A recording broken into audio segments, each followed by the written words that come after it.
रक्षा मंत्रालय द्वारा लॉन्च किए गए अग्निपथ भर्ती योजना पर प्रदेश में छात्र संगठनों ने सवाल उठाना शुरू कर दिए हैं। एनएसयूआई के प्रदेश महासचिव टोनी ठाकुर ने केंद्र सरकार और रक्षा मंत्रालय की इस योजना को युवाओं के साथ धोखा करार दिया है।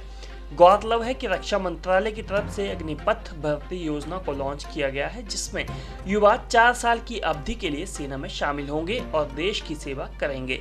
4 साल के अंत में लगभग 75 से 30 सैनिकों को ड्यूटी से मुक्त कर दिया जाएगा और उन्हें आगे के रोजगार के अवसरों के लिए सशस्त्र बलों में सहायता दी जाएगी।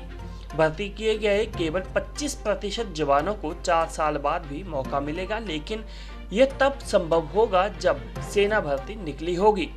इस योजना के तहत तो 46,000 अग्निवीरों को इस साल भर्ती किए जाने की योजना है।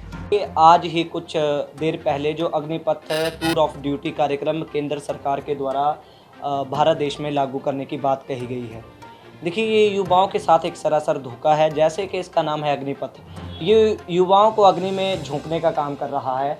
आप लोगों को पता है कि पूरे देश भर में पिछले 3 सालों से जो है वो कोई भर्ती नहीं हुई है, और साथ ही जो भर्ती हुई है उसका पिछले जब से भर्ती हुई है उस प्रक्रिया के बाद अभी तक टेस्ट नहीं लिया गया है। और युवाओं के साथ आप लोग देखेंगे ऐसे ही बेरोजगारी की दर भारत में जो है वो कितनी प्रचंड है वो आप सभी को पता है। लेकिन अगर मैं हमीरपुर ज़िला की बात करूं, हिमाचल प्रदेश की बात करूं, तो हमीरपुर ज़िला को जो है वो वीर भूमि के नाम से जाना जाता है।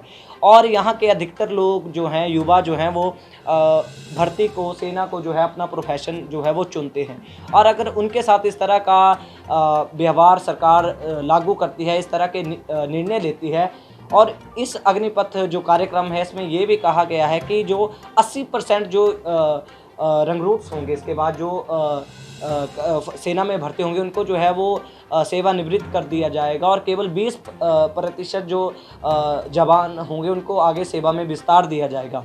तो इस तरह से जो 80% जो जवान होंगे वो आगे क्या करेंगे? ऐसे ही बेरोजगारी की दर जो है वो इतनी चरम सीमा पर है। और साथ ही साथ अभी मैं न्यूज़ मीडिया में ही पढ़ रहा था कि कहा गया है कि जो पिछली जो भर्ती हुई है उसको भी रद्द कर दिया जाएगा, यानी जो ग्राउंड हुआ है उसको भी रद्द कर दिया जाएगा।